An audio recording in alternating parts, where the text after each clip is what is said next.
तो अगला टॉपिक है वैद्युत द्विध्रुव आघूर्ण। ठीक, वैद्युत द्विध्रुव के बाद अगला टॉपिक क्या हो गया? वैद्युत द्विध्रुव आघूर्ण, जिसे हम इंग्लिश में इलेक्ट्रिक डायपोल मोमेंट के नाम से जानते हैं। ठीक, आप ध्यान दीजिएगा, बहुत ही अच्छा इंपॉर्टेंट जो है कंडीशन है। तो वैद्युत द्विध्रुव आघूर्ण क्या है? किसी वैद्युत द्विध्रुव का आघूर्ण उसके किसी एक आवेश के परिमाण एवं आवेशों के बीच की दूरी के गुणनफल के बराबर होता है। इसे P से प्रदर्शित किया जाता है। ठीक, यदि वैद्युत द्विध्रुव प्लस Q तथा माइनस Q आवेशों से मिलकर बना है, तो आपको मैंने उधर बताया ही था कि वैद्युत द्विध्रुव जो होती है समान परिमाण और विपरीत प्रकृति के आवेश से, यानी एक प्लस का चार्ज एक माइनस का चार्ज होता है, और इसे अल्पांश दूरी यानी 2l पर रखने से जो भी निकाय का निर्माण होता है वही होता है वैद्युत द्विध्रुव। तो क्या लिखा है? वैद्युत द्विध्रुव प्लस Q माइनस Q आवेश से मिलकर बना हो, जिसके बीच की दूरी दे दी गई है 2l हो, तब वैद्युत द्विध्रुव आघूर्ण क्या हो जाएगा? तो इसका फार्मूला हो गया P equal to Q into 2l। ठीक, ये हो जाता है इसका formula P equal to Q into 2l। ठीक, आगे क्या लिखा है? इसका मात्रक कूलाम मीटर और इसकी विमीय सूत्र जो होती है LTA होता है। ये एक सदिश राशि है, याद रखना, ये एक सदिश राशि है जिसकी दिशा ऋण आवेश से धन आवेश की ओर होती है। ठीक, और एक चीज़ इसमें याद रखना, इसकी एक यूनिट और होती है। ठीक, क्या? इसको यहाँ से इरेज कर देते हैं। ठीक, तो इसमें ध्यान रखना इसकी एक यूनिट क्या होती है? Day by. तो ये याद रखना क्या होती है? Day by. ये बहुत पूछी जाती है कि डे बाई किसका मात्रक है। ठीक, तो किसका होता है? वैद्युत द्विध्रुव आघूर्ण का होता है, ये याद रखना। ठीक, तो इसको मैंने यहाँ पे लिख रखा है, बाकी इसको अगर आप जो है उसमें देखो तो ये यहाँ पे मैंने इसको मेंशन कर दिया। ठीक, क्या लिखा है? द्विध्रुव तथा द्विध्रुव आघूर्ण की परिभाषा लिखिए। तो यहाँ पे द्विध्रुव की परिभाषा मैंने बता दी है। ठीक, तो इसी तरह कॉपी में आपको लिखना है, तो उसके लिए यहाँ पे है। तो क्या है? वैद्युत द्विध्रुव, ये हेडिंग डालेंगे। ठीक, तो क्या लिखा हुआ? समान परिमाण विपरीत प्रकृति के आवेश एक दूसरे से अल्पतम दूरी पर रखने से जो निकाय बनता है उसे वैद्युत द्विध्रुव कहते हैं। ठीक, तो ये आपका बन रहा है। ठीक, तो ये कंडीशन दे दिया गया, और इसके बाद फिर अगली हेडिंग ये देखो पड़ा है क्या? विद्युत द्विध्रुव आघूर्ण, दो आवेशों में से किसी एक आवेश का मान तथा उसके बीच की अल्पतम दूरी के गुणनफल को वैद्युत द्विध्रुव आघूर्ण कहते हैं। ठीक, यहाँ पे इसका फार्मूला मेंशन कर दिया गया P equal to Q into 2l, या है ना। इसका मात्रक कूलाम मीटर होता है, डी बाई भी इसका मात्रक होता है, इसकी विमा जो होती है LTA होती है। तो इस तरह से लिख भी सकते हो। ठीक, चलते अगले टॉपिक की तरफ। तो अगला टॉपिक है आपका वैद्युत द्विध्रुव के कारण उत्पन्न वैद्युत क्षेत्र की तीव्रता। तो वो था किसी बिंदु आवेश के कारण वैद्युत क्षेत्र की तीव्रता, और ये डेरिवेशन जो होंगे वो क्या हो गया? वैद्युत द्विध्रुव के कारण उत्पन्न वैद्युत क्षेत्र की तीव्रता। तो वैद्युत द्विध्रुव के कारण निम्नलिखित स्थितियों में वैद्युत क्षेत्र की तीव्रता की गणना करेंगे। पहला नंबर आपका मिलेगा अच्छी अथवा अनुदैर्ध्य स्थिति में वैद्युत क्षेत्र की तीव्रता, और इसी का दूसरा टाइप हमारा जो होगा वो क्या होगा? निरक्षीय स्थिति में वैद्युत क्षेत्र की तीव्रता, निरक्षीय या अनुप्रस्थ अक्ष बोलते हैं। ठीक, और तीसरा कंडीशन हमारा जो होता है वो क्या होता है? किसी भी स्थिति में हो तो वैद्युत क्षेत्र की तीव्रता। तो यहाँ पे हमारे जो इंटरमीडिएट के सिलेबस में है वो केवल और केवल पहला और दूसरा है। ठीक, केवल और केवल पहला और दूसरा है, तो हमें इसको और इसको करना है बस। ठीक, ये दो डेरिवेशन को हम समझेंगे, और किसी भी स्थिति में बाद में हम आपको बता देंगे, क्योंकि ये अब सिलेबस में नहीं है तो ये अब नहीं पूछा जाएगा, तो इसको हम लोग बाद में जान लेंगे। ठीक है ना। अभी हमें केवल अच्छी स्थिति और निरक्षीय स्थिति पढ़ना है। ठीक, तो अच्छी और निरक्षीय ये किसी न किसी रूप में, चाहे विभव में आ जाए चाहे चुंबकीय में आ जाए। ठीक है ना। तो वैसे चुंबकीय में तो नहीं आता, बट ये जो है आपका या तो तीव्रता में या तो विभव में पूछ लिया जाता है। तो चलिए कैसे हमें डेरिवेशन करना है, डेरिवेशन के बारे में समझते हैं। तो हेडिंग डालेंगे अच्छी स्थिति में, ठीक, या अनुदैर्ध्य स्थिति में। ठीक, तो ये हो जाती है आपकी हेडिंग। ठीक, तो पहला नंबर हम लोग करने जा रहे हैं अच्छी अथवा अनुदैर्ध्य स्थिति में वैद्युत क्षेत्र की तीव्रता। ठीक, अब पहले आप यहाँ समझिए, फिर आपको हम वहाँ पे जो है इसका लिखित रूप भी दिखा देंगे। ठीक है, तो उसे आप कर सकते हो। तो चलिए देखिए ध्यान से समझिएगा। ठीक, तो सबसे पहले क्या करते हैं इसका एक फिगर ड्रा कर लेते हैं। ठीक, तो कैसे बनाना है यहाँ पे ध्यान दीजिएगा। ये हो जाती है एक वैद्युत द्विध्रुव। ठीक, इस तरह से बना लेंगे, ये हो गया। ठीक, इसको हम क्या कहते हैं, प्लस क्यू चार्ज दे देते हैं और यहाँ पे माइनस क्यू चार्ज दे दीजिए, ये हो। ठीक, ये इसका मिड पॉइंट होगा जिसे हम किससे प्रेजेंट करेंगे, ओ से। ठीक, अब इस मिड पॉइंट से आर दूरी पर, ठीक, ये डॉटेड लाइन से ये मिड पॉइंट हो गई। इस मिड पॉइंट से आर दूरी पर ये कोई बिंदु पी होता है। ठीक, यहाँ पे कोई बिंदु है। ठीक, क्या है, कोई बिंदु पी है ये। ठीक, ये हो गया। इसे हम नाम दे देते हैं बिंदु पी। ये कोई बिंदु पी है जहाँ पे हमें क्या करना है, वैद्युत क्षेत्र की तीव्रता निकालनी। तो ये वाली जो डिस्टेंस है वो कौन सी दूरी हो गई, आर हो गई। ठीक, तो इतना आपको कर लेना है। अब आपको पता है ये मिड पॉइंट है। अब इसकी जो टोटल अल्पांश लंबाई होती है वो हमने आपको बता रखा है कितना होता है, 2l होती है। ठीक, ये 2l हो गई। अब आपको जो दूरी चाहिए वो कहाँ से चाहिए, पहले इसका नाम दे देते हैं। तो इसका नाम जो हो जाएगा वो क्या हो जाएगा, तो इसका नाम यहाँ पे दे दो a और ये हो गया b। ठीक, अब हमें जो पॉइंट o से इसकी दूरी निकालनी है, तो पॉइंट o मतलब o से इसकी दूरी r है, तो हमें ये वाली दूरी चाहिए। तो अगर यहाँ से यहाँ तक की दूरी r है तो इस बिंदु से, जैसे ये है 2l है, तो ये वाली लेंथ हमारी जो होगी वो क्या हो जाएगी, l हो जाएगी। तो ये क्या हो जाएगी, तो ये हो जाएगी r माइनस l हो जाएगी। ठीक, और इसके बाद अगली ये वाली डिस्टेंस निकाल लेना है b से। तो ये वाली दूरी, अब इसमें ये वाली लेंथ हमारी l हो गई, तो इसको भी इसमें ऐड कर देंगे तो ये क्या हो जाएगा, r प्लस l हो जाएगी। ठीक, तो ये हो गई आपकी यहाँ तक की लेंथ, तो ये हो गई। अब यहाँ पे देखो ध्यान से समझिएगा, तो ये धन आवेश से वैद्युत बल रेखाएं प्रारंभ होकर इन्फिनाइट की हो जाती है, तो इसकी वैद्युत क्षेत्र की तीव्रता ये हो जाएगी E1। ठीक, और फिर ये ऋण आवेश है तो इसका डायरेक्शन जो होगा इसके अपोजिट डायरेक्शन ये हो जाएगा, तो इसकी वैद्युत क्षेत्र की तीव्रता हो जाएगी E2। ठीक, तो जितना मैंने आपको यहाँ फिगर में प्रदर्शित किया, समझाया, यही चीज़ आपको स्टेटमेंट में लिखना होता है। तो स्टेटमेंट में क्या लिखना है अभी हम आपको आगे दिखाएंगे। ठीक, तो आपको यही लिख देना है, माना ए बी एक वैद्युत द्विध्रुव है जिसकी अल्पांश लंबाई 2l है। ठीक, द्विध्रुव के मध्य बिंदु ओ से आर दूरी पर कोई बिंदु पी है जहाँ पर वैद्युत क्षेत्र की तीव्रता ज्ञात करनी है। बस इतना स्टेटमेंट लिख देना है। ठीक, तो आई होप आपको समझ में आ गया होगा कैसे इसको हमें करना है। ठीक है ना, यहाँ तक कोई डाउट नहीं होनी चाहिए, कोई डाउट।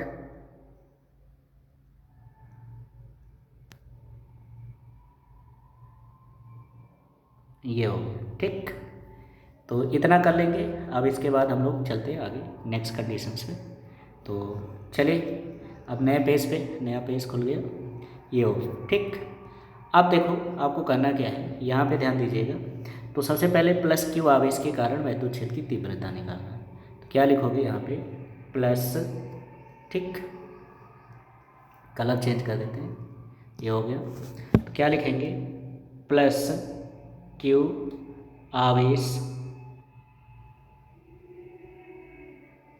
के कारण वैद्युत क्षेत्र की तीव्रता, वैद्युत क्षेत्र की तीव्रता ये हो जाए। ठीक, जिसका फार्मूला होगा E1 इजकल टू, क्या फार्मूला निकाले थे, 1/4πε0। अगर माध्यम का परावैद्युतांक दिया रहे तो K, और ये हो जाएगा Q/r²। तो इसकी दूरी जो है वो कितनी है, r माइनस l का होल स्क्वायर, ये हो जाएगा। ठीक, इसी तरह माइनस क्यू आवेश के कारण, माइनस क्यू आवेश के कारण वैद्युत क्षेत्र की तीव्रता, वैद्युत क्षेत्र की तीव्रता, तो यहाँ से जब निकालेंगे तो क्या हो जाएगा, तो इसको हम E2 से प्रेजेंट करेंगे। तो E2 इक्वल टू क्या हो जाएगा, तो ये हो जाएगा 1/4πε0, ये हो गया K, और यहाँ भी हो जाएगा Q/r+l का होल स्क्वायर। ठीक, अब ध्यान रखना इसमें जो डायरेक्शन पूछेगा, तो इसमें डायरेक्शन देखो A से P की ओर है, तो AP डायरेक्शन, इसमें इसकी डायरेक्शन जो है P से P की ओर है। तो ये हो जाएगी, ठीक। और ये लेंथ दी है, ठीक। तो ये हो गया। तो यहाँ पे क्या हो जाएगा, इसकी जो दिशा हो गई वो किस में हो गई, AP दिशा में है, ठीक। और ये किस दिशा में है, तो ये PB दिशा में हो गई, ठीक। ये हो जाएगी PB दिशा में। इतना कर लेंगे, ठीक। अब इसके बाद हमें क्या निकालना है, हमें परिणामी तीव्रता फाइंड करनी है। तो परिणामी तीव्रता निकाल लेते हैं, ठीक। तो परिणामी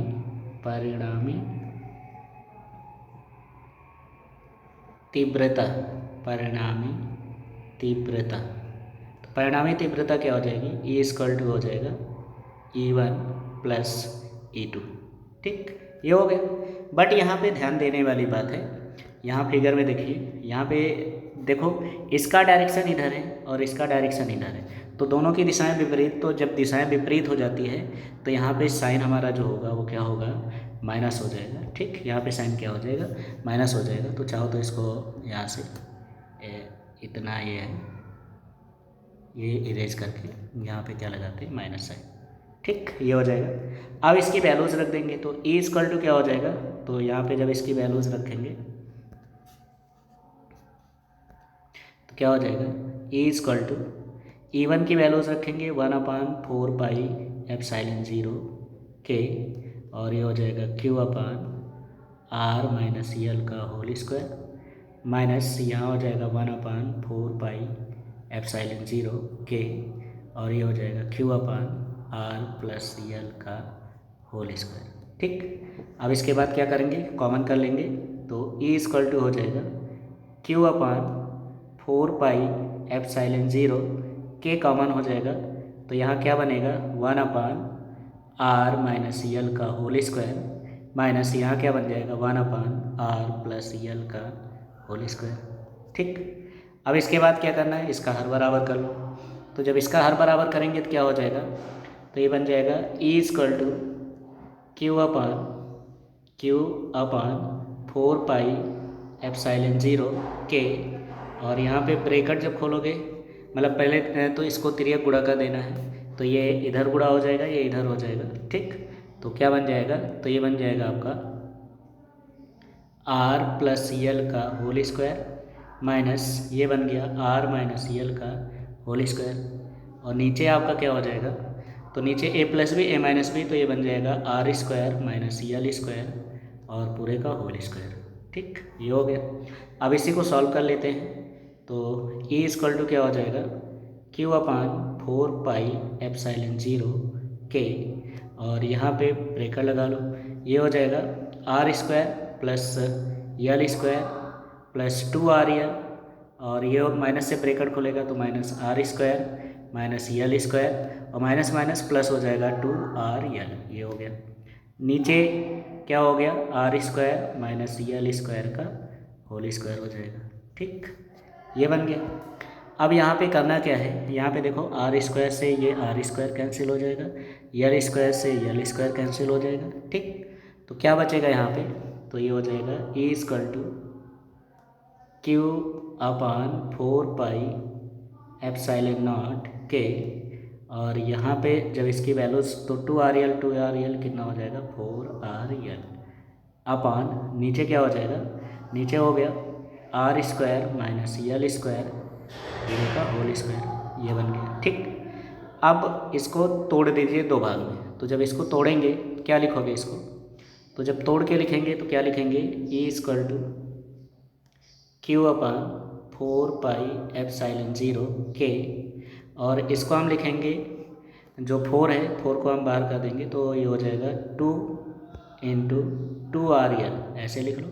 नीचे आपका हो गया R² - L² का होल² हो जाएगा, ठीक। अब इसको हम क्या लिखेंगे, तो इसको हम लिख सकते हैं E = 1/4πε0 K, और इसको क्या लिखना है, 2R को इसके साथ कर लो तो 2R, और Q को इसके साथ करेंगे तो 2QL हो जाएगा, अपान नीचे क्या हो जाएगा R² - L², ठीक। अब चूँकि आपको पता है कि P = क्या होता है, 2QL, अभी अभी बताया था, ठीक। तो ये हो जाएगा, और यहाँ पे लिख देंगे R की तुलना में L is very very less than, तो L² को हम किसके बराबर रख देते हैं, 0 के, ठीक। तो जब यहाँ पे इसकी वैल्यू 0 रख दोगे तो क्या लिखोगे, E इक्वल टू हो जाएगा 1/4πε0 के, और ये हो जाएगा आपका 2RP। ठीक, क्या हो जाएगा 2RP, इसके प्लेस पे P रख देंगे और नीचे यहाँ L स्क्वायर की प्लेस पे क्या हो जाएगा, यहाँ स्क्वायर लगा दो, तो L स्क्वायर के प्लेस पे क्या हो जाएगा 0, तो ये हो जाएगा R स्क्वायर माइनस 0 और होल स्क्वायर हो जाएगा। ठीक, अब 2RP, तो यहाँ पे जब इसकी वैल्यूज़ हो जाएगी तो ये क्या बन जाएगा, तो ये हो जाएगा E इक्वल टू 1/4πε0 के, और ये हो गया 2RP अपान R की पावर 4 हो गया। ठीक, R स्क्वायर की पावर R स्क्वायर। अब यहाँ देखो एक R से एक पावर कैंसिल हो गया। ठीक, तो क्या बचा यहाँ पे, तो ये हो जाएगा E इक्वल टू क्या बन जाएगा यहाँ पे, ये हो जाएगा E इक्वल टू 1/4πε0 के, और ये हो जाएगा 2P अपान R³। ठीक, यही होता है वैद्युत क्षेत्र की तीव्रता का व्यंजक, वो भी किसमें, अच्छी स्थिति में। ठीक, तो इस तरह से इसका कर लेंगे। आई होप आपको इतना समझ में आ चुका है। यहाँ पे अगर कोई डाउट हो तो बताइएगा। ठीक, तो यहाँ तक कोई दिक्कत नहीं। अब इसकी यूनिट जरूर लिख देना, तो क्या हो जाएगा, न्यूटन प्रति कूलम। एक चीज़ और ध्यान रखना, अगर इसका वेक्टर फॉर्म में पूछ लिया जाए सदिश, तो वेक्टर फॉर्म, ठीक, क्या हो जाएगा, वेक्टर फॉर्म में क्या हो जाएगा, वेक्टर फॉर्म में इसको क्या लिखोगे, वेक्टर E इक्वल टू 1/4πε0 के, और ये हो जाएगा 2P वेक्टर पे अपान R³, ये हो जाएगा। ठीक, तो इस तरह से इसको सदिश फॉर्म में भी लिख सकते हैं। ठीक, तो इसको भी दूसरे कलर के डिब्बे में बंद कर देते हैं, ये हो गया। ठीक, इस तरह से कर लेंगे, तो कोई दिक्कत कोई परेशानी नहीं होनी चाहिए। अब देखो इसको कैसे लिखना है, आपको दिखा देते हैं किस तरह से लिखना है, ये देखिए। ठीक, तो यहाँ पे देखो पूरा मेंशन है, ठीक, लिखा हुआ है पूरी तरह से, तो इसी तरह आपको भी लिखना रहेगा। ठीक है ना, तो ये देखिए,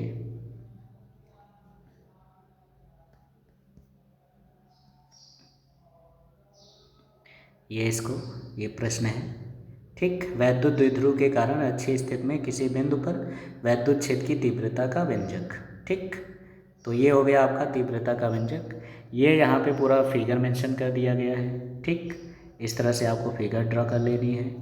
इसके बाद स्टेटमेंट कैसे लिखना है, तो पूरा का पूरा स्टेटमेंट मैंने यहाँ पे मेंशन कर दिया है। ठीक, माना एक वैद्युत द्विध्रुव AB है जिसकी L5 लंबाई 2L द्विध्रुव के मध्य बिंदु से आध दूरी पर इसके अक्ष से एक बिंदु P है जहाँ पर वैद्युत क्षेत्र की तीव्रता ज्ञात करनी है। ठीक, तो यहाँ तक भी कोई दिक्कत नहीं बननी चाहिए। इसके बाद यहाँ पे देखो सब कुछ प्लस Q से P की दूरी दे दी गई, माइनस Q से P की दूरी, फिर प्लस Q आवेश के कारण वैद्युत क्षेत्र की तीव्रता ये निकाल ली गई है। ठीक, जिसे इक्वेशन फर्स्ट दे दिया गया, फिर माइनस Q आवेश के कारण वैद्युत क्षेत्र की तीव्रता ये दे दी गई है। ठीक, ये हो गई है। फिर परिणामी तीव्रता E equal to E1 minus E2, फिर इसकी वैल्यूज रख दी गई है। ठीक, तो आराम से इसको आप सॉल्व कर सकते हैं। ठीक है ना, कोई दिक्कत नहीं होनी चाहिए। इसके बाद आगे इसका सोल्यूशन करोगे तो ये आ गया। ठीक, E इक्वल टू, फिर कैसे ये ब्रैकेट ओपन करके क्यों क्या कैंसिल किया गया अभी मैंने वहाँ पे आपको बता दिया है। फिर R की तुलना में L is very very less than. ठीक, तो यहाँ पे ध्यान रखना, ये थोड़ा सा कंडीशन जो है उल्टा बना हुआ है। ठीक, ये क्या है, उल्टा हो गया है, इसमें R ग्रेटर देन होता है। ठीक, L लेस देन। ठीक, तो ये हो जाएगा, और इसमें ऐसे है ना, R की तुलना में L is very very less than. ठीक, ये हो जाएगा, तो L स्क्वायर को किसके इक्वल रख देते हैं, L स्क्वायर इक्वल टू 0, तो L स्क्वायर इक्वल टू 0 हो जाएगा, तो यहाँ पे आपका R स्क्वायर का होल स्क्वायर, स्क्वायर से स्क्वायर कैंसिल हो जाएगा। ठीक, तो ये आपका बन गया फार्मूला। तो कोई दिक्कत नहीं, कोई परेशानी नहीं। ठीक, चलो अब चलते हैं अगले टॉपिक की तरफ। तो अगला टॉपिक आपकी स्क्रीन पे। ठीक, तो स्क्रीन पे दिख रहा है, क्या दिख रहा है, निरक्षीय स्थिति में वैद्युत क्षेत्र की तीव्रता। ठीक, तो चलिए अब हम लोग निरक्षीय स्थिति में वैद्युत क्षेत्र की तीव्रता का व्यंजक निकालते हैं। ठीक,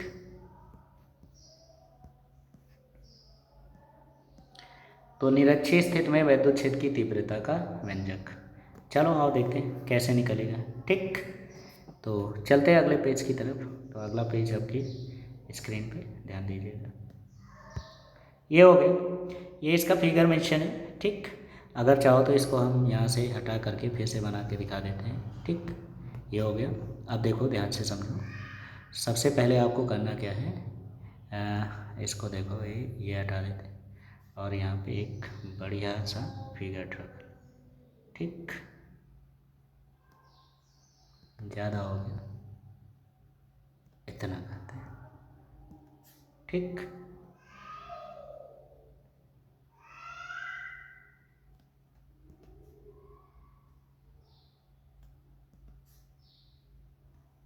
ये यहाँ पे बना देते हैं, ये हो गया, ये वैद्युत द्विध्रुव हो गया। ठीक, अब इसके बाद यहाँ पे क्या करते हैं, ये कोई चार्ज है। ठीक,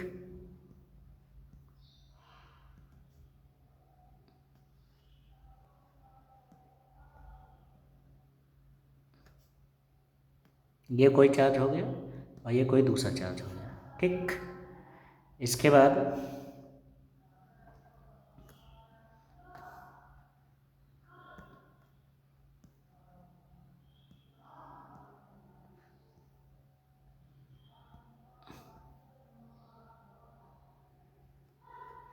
ये द्विध्रुव का मिड पॉइंट हो जाएगा। ठीक, पहले तो यहाँ पे लिख देते हैं, ये आपकी हो जाएगी प्लस का क्यू चार्ज हो गया। ठीक, ये हो गया प्लस का क्यू चार्ज और ये हो जाएगा माइनस का क्यू चार्ज। ठीक, माइनस क्यू चार्ज ये हो गया। अब इसके बाद क्या करना है,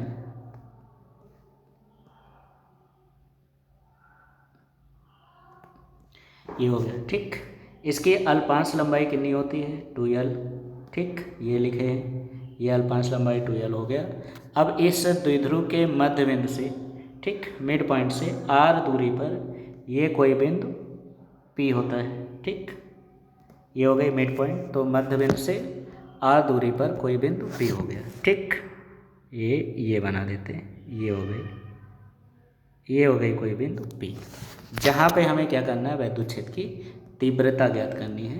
क्या ज्ञात करनी है, वैद्युत क्षेत्र की तीव्रता ज्ञात करनी है, ये पॉइंट पे। तो इस पॉइंट का नाम हो गया P। ठीक, अब इसके बाद क्या करते हैं, यहाँ पे ध्यान दीजिए, अब इस बिंदु से हम क्या करते हैं, ये प्लस चार्ज है, तो प्लस चार्ज से वैद्युत बल रेखाएं प्रारंभ होती हैं और कहाँ पे जाती हैं, इन्फिनिट की ओर जाती हैं। तो ये प्लस यहाँ से इसका डायरेक्शन इधर हो जाएगा। ठीक, अब इसका डायरेक्शन इधर हो गया तो इसके दो कंपोनेंट्स वर्क करेंगे। ठीक, पहले तो इसको हम दिखा देते हैं क्या चीज़ है ये। ठीक, इसको थोड़ा सा छोटा कर दिया जाए,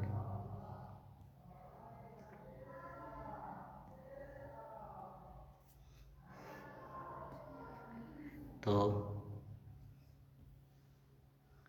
अब इससे छोटा ये नहीं होगा। चलिए, तो ये आपकी हो जाएगी, इसको यहाँ से हटा देते हैं। ठीक, और ये हो गई, E1 को प्रेजेंट करेगी, किसको प्रेजेंट कर देती है, E1 को। ठीक, ये हो गया, तो इसके दो कंपोनेंट्स वर्क कर रहे हैं, एक तो होगा इसका ऊर्ध्व घटक ऊपर की ओर और एक होगा क्षैतिज घटक नीचे की ओर। ठीक,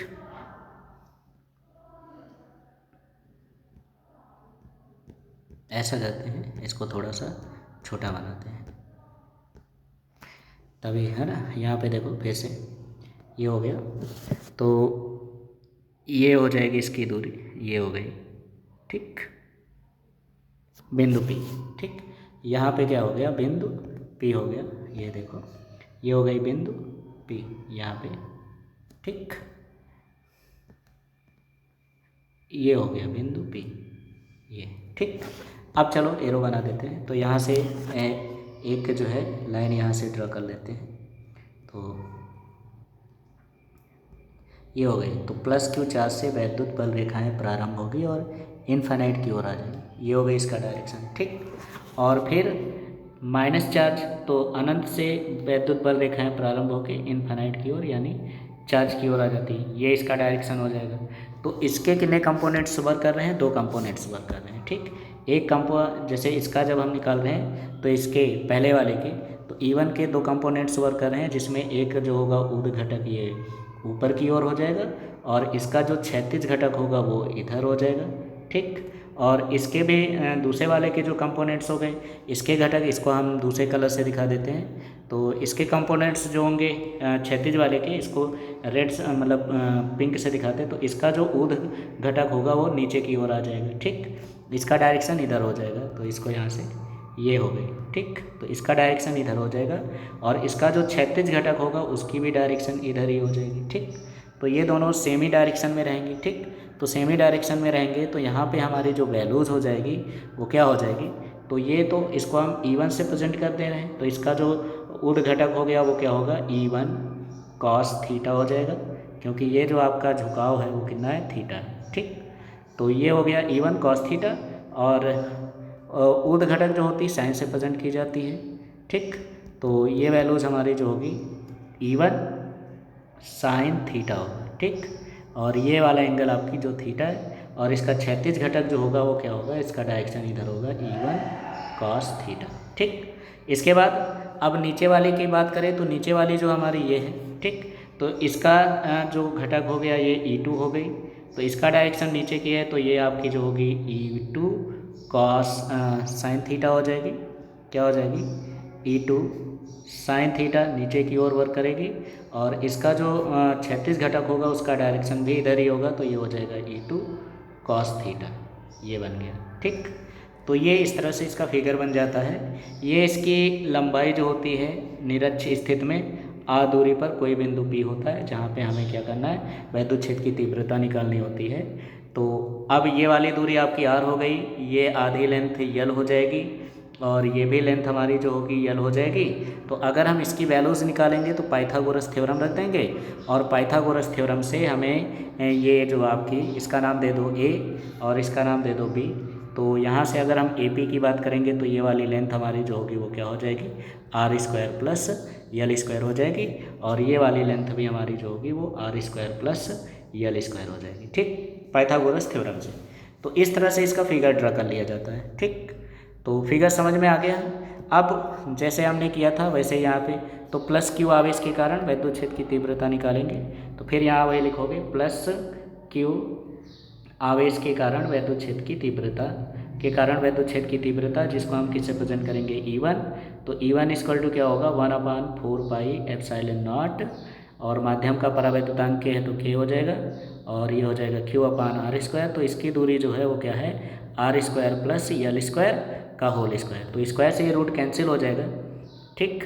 तो ये कैंसिल हो जाएगा तो यहाँ पे हमारा कंडीशंस क्या बन जाएगा? तो ये बन जाएगा E1 equal to 1/4 pi epsilon naught K और ये हो जाएगा Q/ नीचे हो गया रूट हट जाएगा तो ये बन जाएगा R² प्लस L² हो जाएगा, ठीक। तो ये हमारी बन जाएगी इक्वेशन फर्स्ट, ठीक।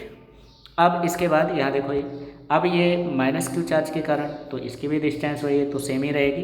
तो यहाँ पे जब इसकी वैल्यूज़ निकालेंगे तो -Q आवेश के कारण, तो -Q आवेश के कारण जब निकालेंगे तो E2 की वैल्यूज़ भी सेम ही रहेगी। तो E2 इक्वल टू भी हो जाएगा 1/4 पाई एप्सिलॉन नॉट K और ये भी हो जाएगा Q/R² प्लस L², ठीक। इसको हमने लेट कर लिया इक्वेशन सेकंड, ठीक। अब यहाँ पे देखो ध्यान से समझिए। अब देखिए, अब पहले हम इस पॉइंट की बात कर रहे हैं तो इस पॉइंट पे ध्यान देना।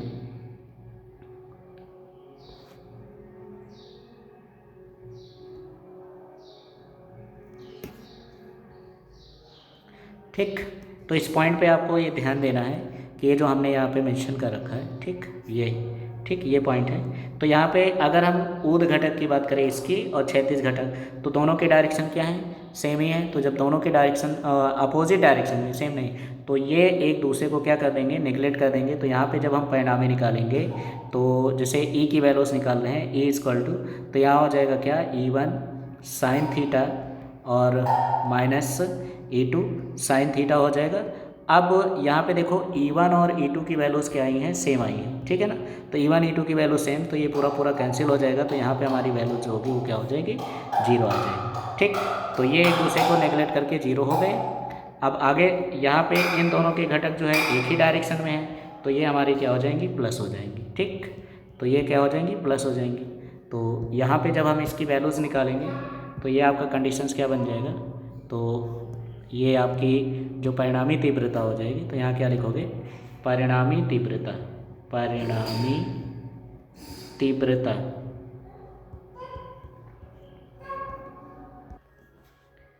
E = हो जाएगा E1 cos theta plus E2 sine theta, ठीक। क्या हो जाएगा, E2 cos थीटा ही होगा, साइन थीटा नहीं, ये हो गया, ठीक। अब चलो यहाँ पे हमारा देते हैं। तो यहाँ हमारा जो E1 और E2 हैं, दोनों की वैल्यूज़ क्या हैं, सेम है, बराबर हैं। तो मान लेते हैं E है, तो ये हमारी कंडीशन जो हो जाएगी, ठीक है, वो क्या हो जाएगी, E1 = E है, E1 = E2 है, तो क्या बन जाएगा, तो ये बन जाएगा E = 2E1 cos थीटा, ठीक। चलो मान रख दो भैया। तो जब यहाँ पे इसकी वैल्यूज़ रखेंगे तो क्या हो जाएगा, तो E = हो जाएगा 2 × 1/4πε0 K, और ये बन जाएगा Q/R² + L² into cos theta, ठीक। अब यहाँ से देखो cos थीटा की वैल्यूज़ निकाल लेते हैं। तो जब यहाँ पे cos थीटा की वैल्यूज़ निकालोगे, ठीक, तो कोई भी, जैसे ये है मिड पॉइंट है, O है, ठीक। तो अगर हम AOA है ना, ट्रायंगल, यहाँ पे देख लो, यहाँ क्या लिखेंगे, ट्रायंगल AOP में, ठीक, ये हो जाएगा। तो AOP में यहाँ पे ये देखो ये है, तो ये आपका एंगल थीटा है। तो क्या हो जाएगा, हम cos थीटा की वैल्यूज़ निकालेंगे। तो cos थीटा = क्या होगा, तो ये हो जाएगा बेस अपॉन हाइपोटेनियस। तो बेस हमारा क्या है, L, और इसकी जो कर्ण होगी वो क्या हो जाएगी, तो कर्ण हो जाएगी √R² + L², ठीक। तो cos थीटा की वैल्यूज़ ये रखेंगे यहाँ पे। तो यहाँ पे हमारा कंडीशंस क्या हो जाएगा, तो ये हो जाएगा E = अभी इसको हम क्या लिखेंगे, 1/4πε0 K, और 2 को इसके साथ मल्टीप्लाई करेंगे तो 2Q, और नीचे हो गया आपका R² + L², और cos थीटा के प्लेस पे cos थीटा की वैल्यूज़ रखेंगे तो क्या हो जाएगा, L/√R² + L², ये हो गया, ठीक। अब इसको मल्टीप्लाई कर लो तो E = हो जाएगा 1/4πε0 K, और ये हो जाएगा 2QL अपान, अब यहाँ पे देखो जैसे ये लिखा है x, और फिर इंटू √x लिखा है। तो जब √x के साथ मल्टीप्लाई होता है तो x की पावर 3/2 बन जाता है, ठीक। तो ये क्या बन जाएगा, R² + L² की पावर 3/2 हो जाएगी, ठीक। अब यहाँ पे देखो, चूँकि यहाँ पे लिखेंगे, चूँकि R की तुलना में L is very very less than, तो L² को हम किसके बराबर रख देते हैं, 0 के। और फिर आपको पता है द्विध्रुव P = क्या होता है, 2QL, ठीक। तो यहाँ पे जब इसकी वैल्यूज़ रख देंगे तो E = हो जाएगा 1/4πε0 K, और यहाँ पे जब इसकी वैल्यूज़ रखेंगे तो क्या हो जाएगा, तो ये बन जाएगा आपका P/R² + 0 की पावर 3/2 हो जाएगा। तो पावर के ऊपर पावर मल्टीप्लाई हो जाएगा। तो जब पावर के ऊपर पावर मल्टीप्लाई होता है तो क्या कंडीशंस बनेगा, तो ये बन जाएगा E = 1/4πε0 K, और ये बन जाएगा P/R² की पावर 3/2, ठीक। तो यहाँ देखो ये आपका जो है स्क्वायर से ये वाला स्क्वायर कैंसिल हो जाएगा, तो क्या बन जाएगा, तो ये बन जाएगा, तो ये बन जाएगा क्या आ गया, तो इसकी वैल्यूज़ हो गई E = 1/4πε0 K, और ये हो जाएगा आपका P/R³, ठीक। यही होता है निरक्षीय स्थिति में वैद्युत क्षेत्र की तीव्रता का व्यंजक, ठीक।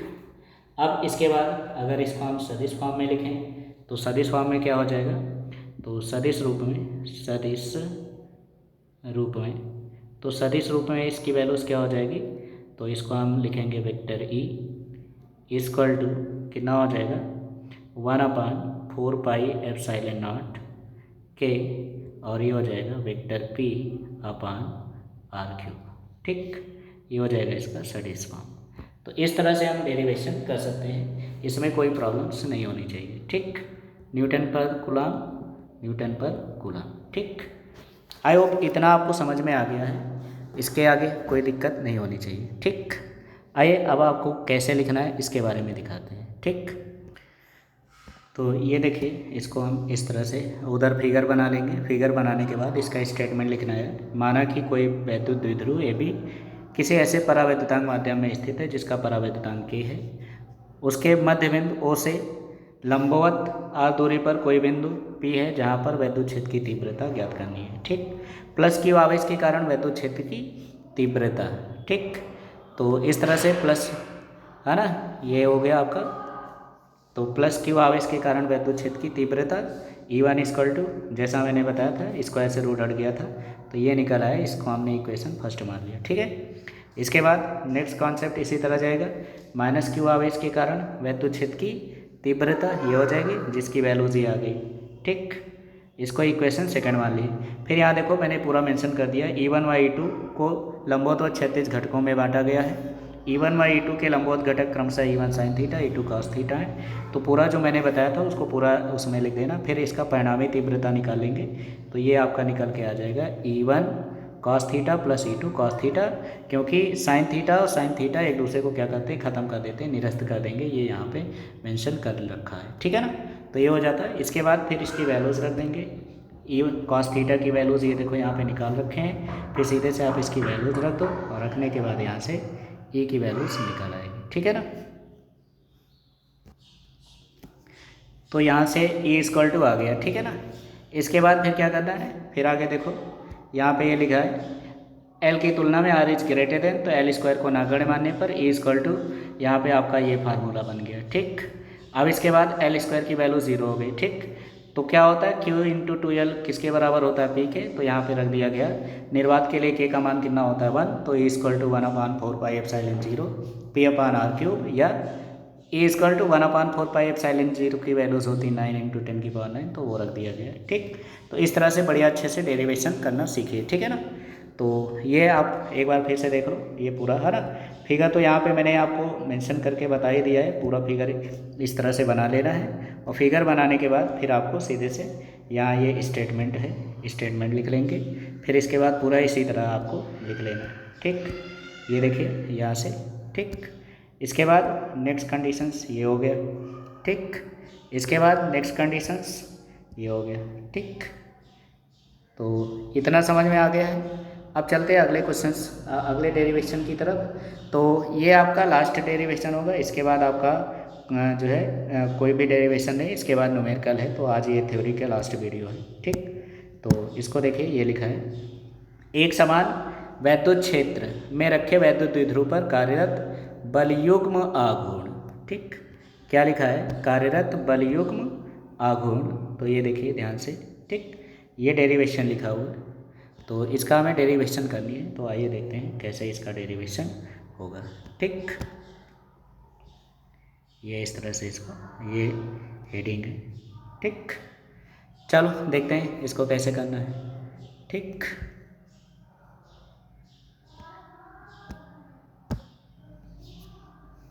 तो इसके लिए भाई सबसे पहले हम लोग फिगर ड्रा करेंगे। ठीक, तो चलिए न्यू पेज खोल लेते हैं और सॉल्व करते हैं कैसे होगा।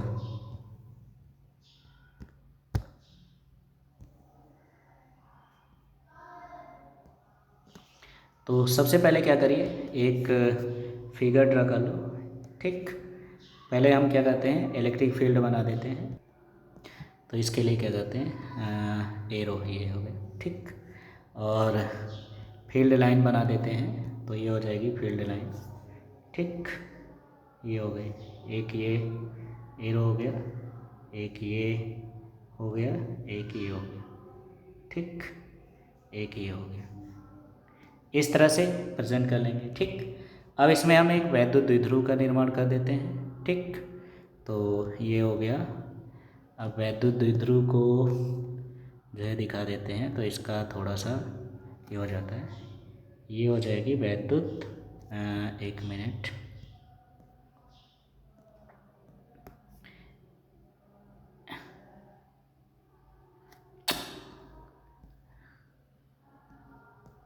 क्या सेलेक्ट हो जाता है,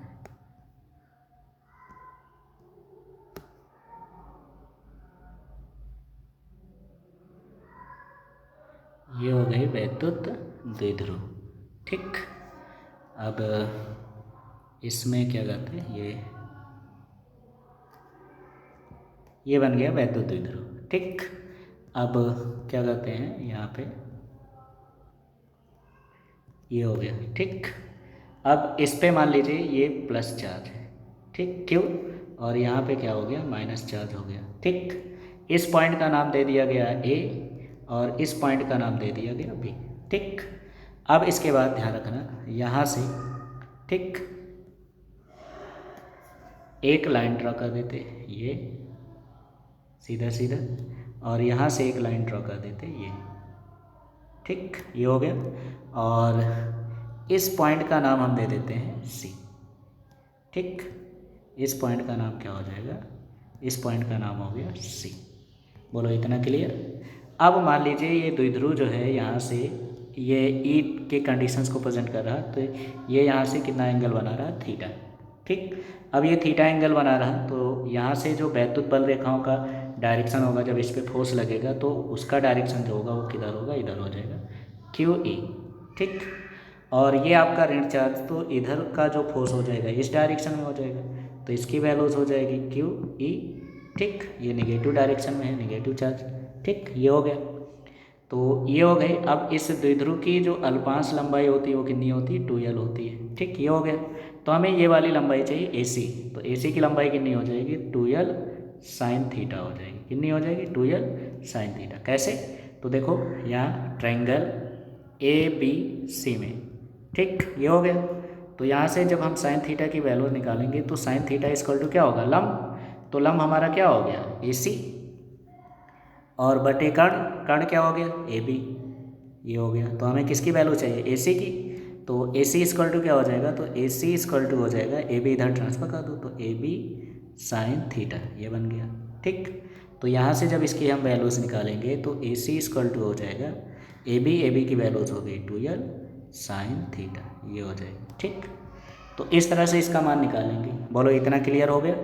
जब इतना निकाल लेंगे तो हम लोग क्या करेंगे, अब आपका जो ये द्विध्रुव है ये वैद्युत क्षेत्र में स्थित है और थीटा कोण बना रहा है। ठीक, तो थीटा कोण बना रहा, तो इस पर प्लस क्यू आवेश पर क्या होगा, एक वैद्युत बल कार्य करता है। ठीक, कौन सा, F equal to Q E, और माइनस क्यू पर आवेश पर भी वैद्युत बल कार्य करेगा।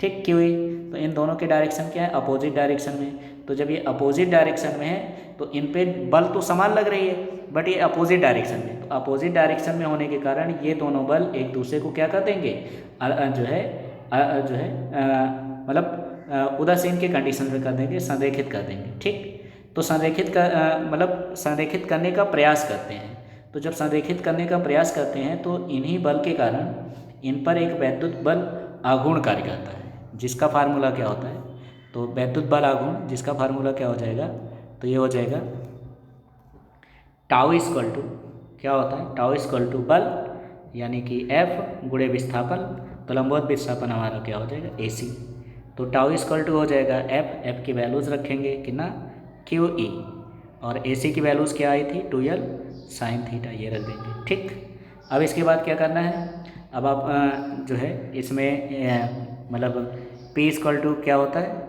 2QL, तो ये होता है, तो Q और L को एक साथ कर लेंगे, तो टाउ इक्वल टू क्या लिखेंगे, 2QL एक साथ कर लेंगे इंटू E साइन थीटा बन जाएगा। ठीक, अब इसके प्लेस पे इसकी वैल्यूज रख देंगे, तो टाउ इक्वल टू क्या हो जाएगा, PE साइन थीटा बन जाएगा। क्या हो जाएगा, tau equal to PE sine theta, और यही वैद्युत बलयुग्म आघूर्ण का फार्मूला होता है। ठीक, यही क्या होती है, वैद्युत बलयुग्म आघूर्ण का फार्मूला होता है, और इसका जो यूनिट हो जाएगा वो क्या होगा, न्यूटन मीटर हो जाएगा। ठीक, तो मेरे ख्याल से इतना समझ गए। ठीक, कोई दिक्कत कोई परेशानी नहीं होनी चाहिए, ठीक है ना। अब अगर इसको हम सदिश फॉर्म में करें, तो सदिश फॉर्म में करने का मतलब ये हो गया कि हमारी जो साइन थीटा होगी वो क्या होगी, लंबवत होगी, तो लंबवत होगी तो इसमें क्या होगा 0 डिग्री और 1 होगा। तो सदिश रूप में इसकी वैल्यूज जो होगी सदिश रूप में, तो सदिश रूप में इसकी वैल्यूज़ क्या हो जाएगी, तो ये हो जाएगा टाउ इक्वल टू कितना हो जाएगा P इंटू क्रॉस E। ये होता है सदिश फॉर्म, ठीक, ये याद रखिएगा, ठीक। अब इसके बाद देखो इसको हम कैसे जो है लिखते हैं, तो ये हम आपको यहाँ पे दिखा देते हैं, ये देखिए, ठीक। तो इसको आप अच्छे से देख लीजिए और इसी तरह लिखने का प्रयास करिएगा, इसी तरह आपको, ठीक। तो क्या लिखा हुआ है, एक समान वैद्युत क्षेत्र में रखे वैद्युत द्विध्रुव लगने वाले बल आघूर्ण का व्यंजक, ठीक। माना एक वैद्युत द्विध्रुव ए भी एक समान वैद्युत क्षेत्र ई के थीटा कोण पर रखा है, द्विध्रुव की लंबाई 2l है, द्विध्रुव के +q तथा -q आवेश से मिलकर बना है। तो ये तो आपको पता ही है, ठीक है। द्विध्रुव पर लगने वाला बल आघूर्ण बराबर क्या होता है, बल गुणे बल की दिशा में लंबवत दूरी, ठीक। तो ये पूरा मैंने बनाया था, ये देखो यहाँ पे इस तरह से आप पूरा कर लेंगे, ये हो गया डेरिवेशन, ठीक। अब इसके बाद इसकी कुछ स्थितियाँ होती हैं, विशेष स्थितियाँ, वो आपको ध्यान रखना है, ठीक। तो वो हम आपको मेंशन कर देते हैं, मतलब कर देते हैं, यहाँ करके दिखाते हैं। तो कैसे करोगे ध्यान दीजिएगा।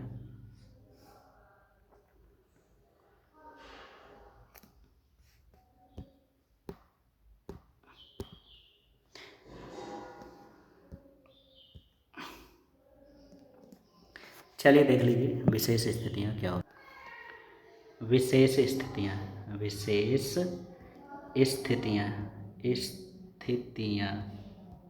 ठीक। तो विशेष स्थितियाँ में स्थितियाँ नंबर फर्स्ट ध्यान रखिएगा, यदि वैद्युत द्विध्रुव और वैद्युत क्षेत्र के समांतर तथा क्षेत्र की दिशा में रखा हो, ठीक। यानी कि वैद्युत द्विध्रुव और वैद्युत क्षेत्र की तीव्रता, यानी कि अगर ये द्विध्रुव हो गई और वैद्युत क्षेत्र की तीव्रता दोनों एक ही दिशा में हो, यानी क्या हो, समांतर हो, क्या हो, समांतर हो। तो समांतर होंगे तो थीटा इक्वल टू कितना होगा, 0 डिग्री हो जाएगा।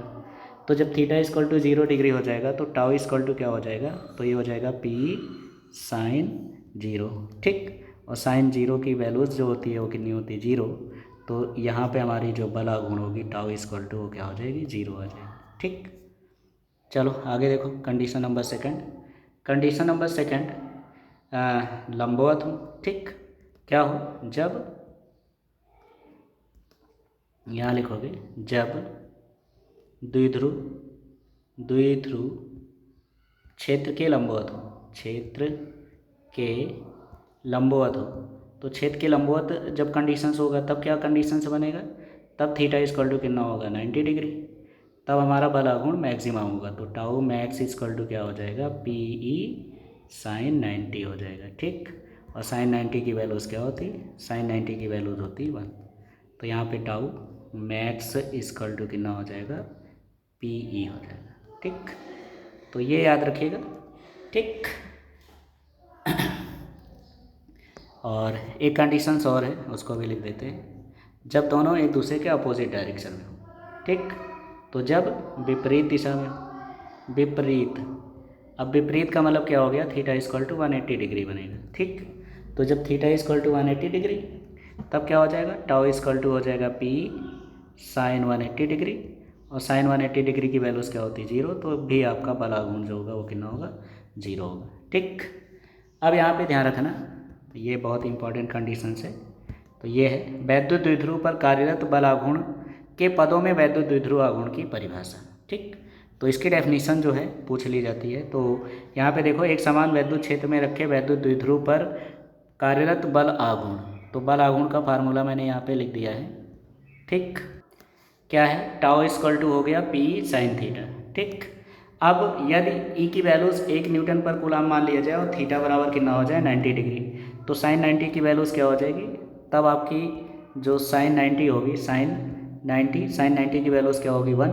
तो जब sin 90 की वैल्यूज़ 1 हो जाएगी तब क्या बचेगा, टाउ इक्वल टू E की वैल्यूज़ 1, तब हमारा कंडीशन जो बनेगा वो क्या बन जाएगा, तब बन जाएगा टाउ इक्वल टू P, ठीक। तो P क्या है, द्विध्रुव आघूर्ण है, टाउ क्या है, बल आघूर्ण है। तो वैद्युत द्विध्रुव आघूर्ण उस पर कार्यरत बल आघूर्ण के बराबर होता है, ये आपका हो जाएगा, ठीक है ना। तो जबकि वो एकांक तीव्रता के एक समान वैद्युत क्षेत्र के लंबवत होता है। तो ये परिभाषा याद रखिएगा, बहुत बार पूछा गया है, ठीक।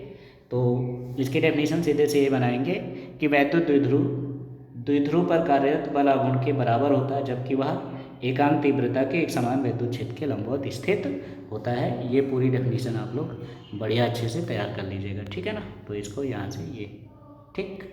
तो आपकी जो थ्योरी पोर्शन है, थ्योरी ख़त्म हो गई है।